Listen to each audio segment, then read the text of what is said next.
Hello, ladies and gentlemen. Welcome to the Telescope Podcast. What's up, everybody? Everyone in this place, if you could do a handstand, I want to see your feet up in the air right now. Wave them around, that's right. Hello, welcome to the Telescope Podcast, the show where we look at geek culture through the spyglass of faith. Matthew Seipel Anderson here once again, got a packed show. Today's show is going to focus again on Amazon's upcoming series that's going to focus on a young Aragorn. It's a Lord of the Rings prequel? Maybe it's a Lord of the Rings prequel and a Hobbit prequel. I don't know. It depends on how far back they go in his life.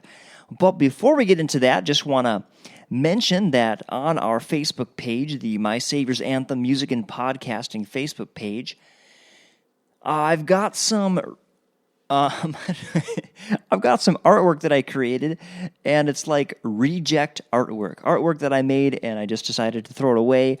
But I thought it would be fun to put it up, and Mary Hermanson was kind enough to hop on Facebook and say she liked one of them. So thanks, Mary. Makes me feel good. I'm still not ready to use it yet. I want to work on them a little more. I'll work on one of them a little more. I do like the one that, she commented on this, the one it's got like an astronaut in a spacesuit floating out in space, and I made the background like not black. It's, stars, but I made him like blue, and then he's got this like crazy lime green microphone in his hand, and I've got a few more ideas. I need to learn a few more tricks in my graphics program. I'm definitely not a professional graphics designer, but anyway, if you're curious, hop on the Facebook page, check them out. If you are a graphic artist and you want to take a shot at making some artwork for the show, that'd be fun. I'd be open to that. You can send your stuff to the email address, which I know I have, and I can't think of it. It is 11 o'clock at night right now. The email address is mysaviorsanthem@gmail.com. And the reason I'm doing new artwork is because I'm actually going to make a little tweak to the show title, which shouldn't affect anything. It'll just kind of integrate out into all the services. But I'm gonna make the title The Telescope, Geek Culture and Faith, something like that. And the reason is because if people find this show and it just says The Telescope, it doesn't really tell them anything about the show. So I want the title that comes up, and I want the artwork to make it crystal clear what we do on this show so that people who would like it will push that button and check us out. So, yeah, what else is going on? I wish I was doing a show about Solo. I really want to see the new Solo movie, but I'm just busy, and I'm living the dad life, and I have not been able to make it out to see it. I did come across an interesting story in Forbes that said that it was titled Solo, a Star Wars story, box office, why 200 million worldwide in a week isn't enough. And, the basics of the story were that Solo stumbled in the U.S., didn't make as much money as they had hoped, and then overseas, it basically just bombed, just was pretty much ignored. And here's just a little interesting factoid that I found in that story. If Solo earns under $418 million worldwide, it'll be the lowest-grossing live-action theatrical Star Wars flick, behind the original theatrical releases. So, Return of the Jedi earned $418 million, and Empire Strikes Back earned $457 million. And if you consider the fact that in 1980, when The Empire Strikes Back came out, the average ticket price for a movie was $2.69. And today, the average price is $9.16. That must, factor in matinee pricing and, rural theater, small-town theater pricing. But anyway, the point is, at those prices, Solo might earn less than Empire Strikes Back, but Empire Strikes Back, to earn $418 million, would have sold 3 times the number of tickets that Solo did. So if Solo sold the same number of tickets as Empire did, it would have earned over $1 billion. So that kind of puts it in perspective that man, Solo just was not a smash hit. I'm still looking forward to it. I've heard it's just like a fun movie, and I'm sure I will enjoy it. So, all right, well, let's get into it. Time for our, no, hold on. Let's not get into it. Let's do the science segment, because that's the segment that comes next. I'm just so excited about the new Lord of the Rings series. So, all right, here we go. Science segment. Well, today's science segment comes from evolutionnews.org. They're one of my go-to sites for fun science news. I'm just going to read a little bit from the story, and I'll put the story in the show notes so you can check it out for yourself if you want to read the full text. This one is not to be missed. It's a new scientific paper titled Cause of Cambrian Explosion, Terrestrial or Cosmic? That argues for panspermia. In other words, the seeding of life on Earth from outer space. Published in the journal Progress in Biophysics and Molecular Biology. Praise the Lord, I'm not a scientist. It comes bearing an impressive array of over 30 authors from credible institutions around the world. The journal's editors are themselves highly credible, including Dennis Noble of Oxford University. So, I'll just keep reading. It says, regarding the abrupt appearance of animals, the paper proposes that cryopreserved squid and or octopus eggs arrived in icy, I don't know how to pronounce this next word, bolides, several hundred million years ago, and that this helps explain the octopus's sudden appearance on Earth 270 million years ago. That's right. They argue, among other remarkable proposals, for alien octopi and squid from the stars. So it's great. So here's a quote from the actual paper, right? This is not from Evolution News. This is from the actual paper that they're talking about. The transformation of an ensemble of appropriately chosen biological monomers, e.g., amino acids, nucleotides, into a primitive living cell capable of further evolution appears to require overcoming an information hurdle of super astronomical proportions. See Appendix A. An event that could not have happened within the time frame of the Earth, except, we believe, as a miracle. Then he gives a bunch of references to other papers. All laboratory experiments attempting to simulate such an event have so far led to dismal failure. It would thus seem reasonable to go to the biggest available venue in relation to space and time. So it's interesting, It's a legit paper published in a legit journal proposing that maybe life actually came here frozen, kind of like Han Solo, frozen in carbonite, frozen octopus babies landing in the early oceans and bringing life to this world. So kind of interesting, and it grabs my attention because, and obviously this is why Evolution News is covering this story, because the authors are agreeing with what the intelligent design people have been saying for a long time, that the idea that life could have emerged through random processes is very far-fetched, statistically speaking. So very interesting. So, all right, there you go. There is the science segment for today. Well, as I mentioned earlier in the show, I'm very excited about this whole Netflix Lord of the Rings spin-off series. So, today's episode, will Legolas be in Amazon's new Middle-earth series? Now, if you didn't listen to the previous episode, I'm going to give you a little recap, because I talked about this show on the previous episode.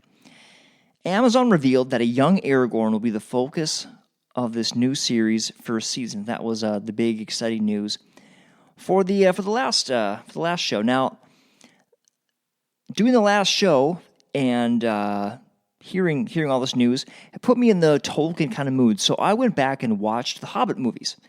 And at the very end of the Battle of Five Armies, the elf leader, and I hope I can pronounce his name kind of correctly, Thranduil, tells Legolas to go and find a young ranger named Strider. And he says that his father is a great man and that the son may become, his father is a good man and that his son may become a great one. So now, initially when those movies came out, that ending was a nice way to segue into Lord of the Rings, right? But now that they're going to do this new series, and I hear a line like that, it makes me think, I wonder if the writers of the Amazon series looked at that and thought that that would be a great way to segue into their series. And so it makes you wonder that, will Legolas go on all kinds of adventures with a young Aragorn? It seems possible. So I did a little poking around, and I found this great website called TolkienGateway.net. So if you want to find out about, that's a great phrase to show off my northern Minnesota accent. You can find out about all things Tolkien, apparently, at TolkienGateway.net. So here is a quote from it. Tolkien Gateway is kind of like a Wikipedia site, right? So here's like the wiki entry on Tolkien Gateway about Legolas. So, as the son of Elven King Thranduil, Legolas was a prince of the woodland realm. Little is known about most of his life before or during the Third Age. During the War of the Ring, the elves of Mirkwood kept Gollum captive after his capture by Aragorn. However, he soon managed to escape. Legolas was sent to Rivendell with a message to Gandalf about this event. So I think that just that amount of information lets us know that, it is a possibility within the Tolkien canon. It is a possibility that Legolas and Aragorn are acquainted, that Aragorn went to the elves and delivered Gollum, and then Legolas was chosen to go and bring the news to Gandalf and, the rest of the folks in Rivendell. So it's definitely a possibility, and it opens the door wide for artistic license and for them to craft these stories and put these two characters together. So, that got me excited. So then, of course, I went over and I went and checked out the history of Aragorn and just kind of got my juices flowing, and it got me thinking about some of the storylines that they could do. And here's some of the early history of Aragorn according to TolkienGateway.net. So I'm not going to read any quotes. I'm just going to give you some of the high points that intrigued me. Number one, Aragorn's grandfather and father were killed, and Aragorn was raised by Elrond in Rivendell. His identity was kept secret from him until he was 20 or so. It would be awesome? They need to do a reverse Star Wars, right? Where there's this tense moment between father and son, and Elrond looks Aragorn in the eyes and says, Aragorn, I'm not actually your father. That would be amazing. I don't know. It's not going to happen. I know it's not going to happen. It's too cheesy. It's too cheesy, but in my imagination, it is amazing. So, okay, number two, Aragorn goes on adventures with the sons of Elrond during his stay in Rivendell. Number three, Aragorn meets Gandalf, who advises him and presumably mentors him. Aragorn is surrounded by words of prophetic foresight. For example, his grandmother predicts that he will wear a green stone around his neck. Gandalf gives the elf stone to Lady Galadriel and prophesies that she would pass it on to another. She, of course, passes it on to Aragorn. Aragorn, during his time before the Lord of the Rings story, Aragorn undermines various plots of Saruman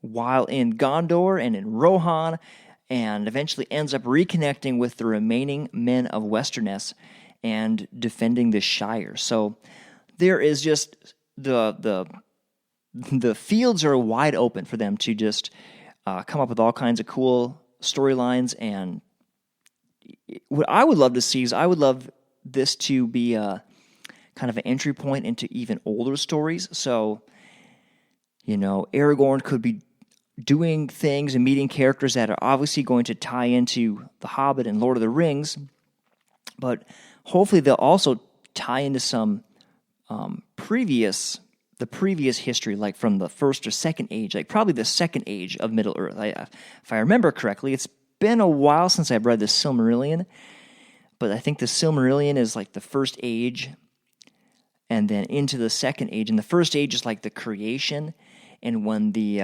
kind of, angelic beings of Tolkien's world, he takes it back to the beginning in the Silmarillion, right? Like, he takes it back to, and God spoke, let there be light, and just develops it out from there. And he's got, his God character, and he's got his angelic kind of lesser beings that are created beings, and that they have different orders or, power levels or whatever. And, the wizards, I think, are part of that, and Saruman's part of that. Or, Sauron is part of that. I think I accidentally switched Saruman and Sauron earlier in this recording, but oh well, you guys will forgive me for it. So yeah, it would be cool to go back in Amazon's show, because Amazon's show is going to, for sure, go at least 5 seasons. That's what they are dedicated on doing. So it would be cool if we get young Aragorn, which leads us back into some of the other older stories from the Silmarillion. I mean, maybe that's just my nerdiness wanting to go there. I don't know. I don't know if a general audience would want to go there, but it would be cool. It would be cool, and it would be epic, because those stories, where the original big bad was a Morgoth, and can I just say Morgoth just sounds awesome as a big bad name. Morgoth versus the elves, and the creation of the dwarves, and then the infighting between the elves and the dwarves, and it's just so cool. You got all these great stories. So, all right, well, there you go. I would love to hear your thoughts. So I've rambled on here a little bit. What would you like to see in the Young Aragorn series? Do you think it's possible that Legolas and Aragorn will meet up? Do you think that they'll make Legolas a main character? I think they'd have to take some pretty big artistic license to do that. They just might do it for the sake of having more recognizable characters to draw people in. And, I could live with that. But I think for sure Legolas will appear. But what do you think? I don't know. So, that being said, it's time to Bring forth the telescope! So this is the show that looks at geek culture through the spyglass of faith. And Tolkien doesn't make his characters explicitly religious or allegorical. In fact, I believe it was in the book titled Jack, which is a biography of C.S. Lewis. Apparently, his nickname was Jack. And in that book, it talked about how Tolkien actually criticized the Chronicles of Narnia books because he just didn't like how Lewis mixed and matched all kinds of things from different myths and stuff, and he also wasn't a huge fan of allegory, direct allegory. So Tolkien didn't make his characters explicitly religious or allegorical. On the other hand, he doesn't shy away from the spiritual either, and Tolkien's personal religious faith played a big part in his world building. So, he talks about foretelling and describes the unseen spiritual realities that underpin the natural world, or the world that underpin the natural fantasy world. But you know what I'm saying. In particular, there's this scene in the Lord of the Rings books, and I should have pulled my physical copy out and actually found it. But there's this scene where Frodo's been stabbed with the Morgul blade, and he's slipping into the Shadow World, and he's rushed into Rivendell, and he just gets across the border, and he's laying there, and the Elf Lord is, having a standoff against the ring wraiths, and it's described so beautifully in the book how he sees into the spiritual world, and he can see the elf lord, and I believe it uses the phrase like revealed in his wrath or something like that. And it's like Frodo can see the light, good spiritual force that's present in that elf, and he can see the dark, malevolent evil that's present in the Ringwraiths, and that to the natural eye, if like say a Gimli was watching it, it would just look like, hooded figures surrounding an elf, right? But to Frodo's eyes, he saw the spiritual aspect to the conflict. And so I love that aspect of Tolkien's writing because it really resonates with me, because I believe that that is a reflection of how the real world actually works. There is a spiritual dimension that is at play all the time in this world. So one of my favorite aspects of the Bible is that it's prophetic. There are scores of examples of fulfilled prophecy in the Bible, particularly about the life of Jesus, right? That's a big faith builder for me. So when Tolkien brings that kind of stuff into his mythological world, that resonates with me because I believe that's a part of this world too. God has foretold things and put them in his word and put them in the mouths of prophets. And when we see that, we're always going to have so many questions and things that we don't understand. And it's a lot easier to embrace some of life's mystery and some of the things that we don't understand when you get these big, bright light posts, these big prophetic things that have come to pass that kind of can help anchor you and keep you trusting in God. So in Matthew 24:1, Jesus came out from the temple and was going away when his disciples came up to point out the temple buildings to him. And he said to them, "Do you not see all these things? Truly I say to you, not one stone here will be left upon another which will not be torn down." So that was a prophetic thing Jesus spoke out. Now this was fulfilled in a really dramatic way in 70 AD when Rome sieged and destroyed Jerusalem. The Roman general Titus gave a command to protect the temple, but it was not heeded. The temple caught fire and was destroyed. Now, I don't know how much you know about the temple in Jerusalem, but in the temple was the holy place. There was the outer court where they would bring sacrifices. That was just an outdoor thing. And then you'd go into the inner part of the temple, which was the holy place.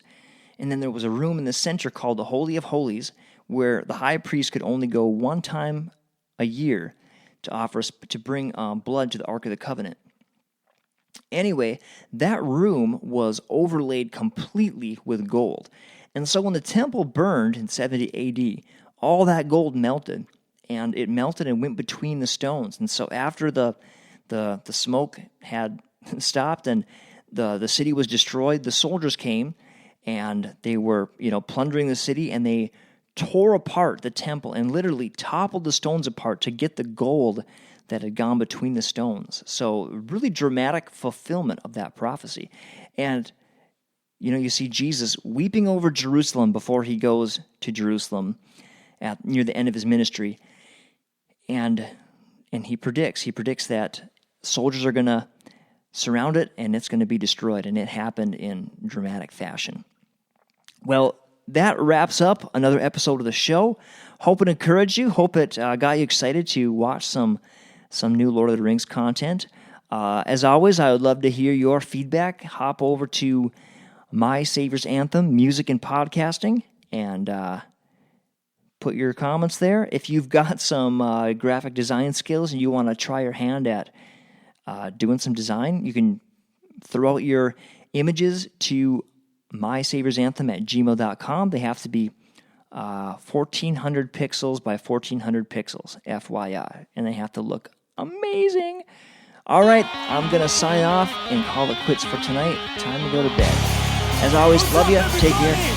Everyone in this place, if you could do a handstand, I want to see your feet up in the air right now.